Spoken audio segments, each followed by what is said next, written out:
Ah, dici dong? Se dico dong, dico dong. Dic dong, ma io avevo capito. Lei mi vuole prendere in giro, dottore? Totò, da un secolo all'altro, se lo ricordano tutti. A 2 passi dal 50° della morte e del 120° dalla nascita, probabilmente l'omaggio più originale gli arriva da 2 napoletani doc, Patrizio Rispo e Daniela Fiorentino, non in casa ma dall'estero, dal Canada, in quel di Montreal, dove il famoso attore TV di Un posto al sole è sbarcato invitato dalla cantante per un concerto celebrativo del Principe de Curtis, un'idea nata a cavallo fra le 2 sponde.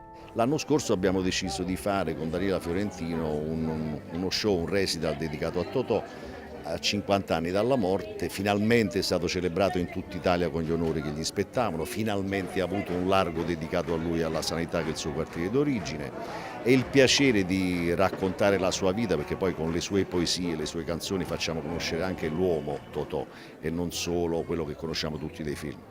Il Totò cinematografico, in effetti, non ha davvero bisogno di presentazioni, ma si conosce pochissimo il suo lato umano interiore, profondamente semplice, riflessivo e filosofico. In questo recital facciamo conoscere la poesia, le canzoni, l'uomo, raccontiamo anche la vita dell'uomo, la sua grande sensibilità, generosità, le sue sofferenze, perché viene da un'infanzia disastrosa, la fame che ha raccontato, che gli ha poi permesso di essere così di rottura come attore. Artefice organizzativa del concerto omaggio è stata, insieme al marito Francesco Esposito, Daniela Fiorentino, che per Totò ha un'ammirazione sconfinata.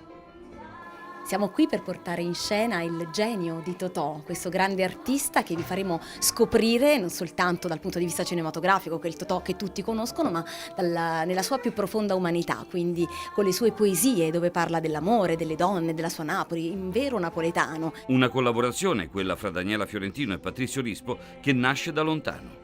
Patrizio è un grande amico, è un grande artista ed è il miglior partner che potessi mai scegliere e desiderare per questo spettacolo, e averlo qui in Canada con me è molto emozionante, perché veramente è una persona di famiglia per tutti, e la comunità italiana è veramente entusiasta e eccitata in questi giorni grazie alla sua presenza. La Napoli verace riconosce in Totò un'icona inscalfibile, il DNA di una terra martoriata dalla vita ma benedetta dalla storia.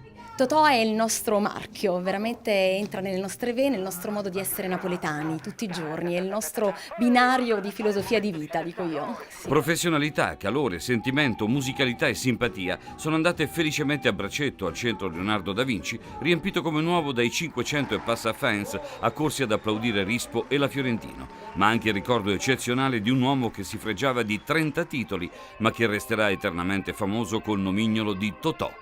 Copiatissimo, ma unico e inimitabile. Marco Luciani Castiglia, Omni News, Montreal. E si ricordi bene che qui non siamo in America, qui siamo a Napoli. E come si dice? Ca, nisciune fes. Ha capito?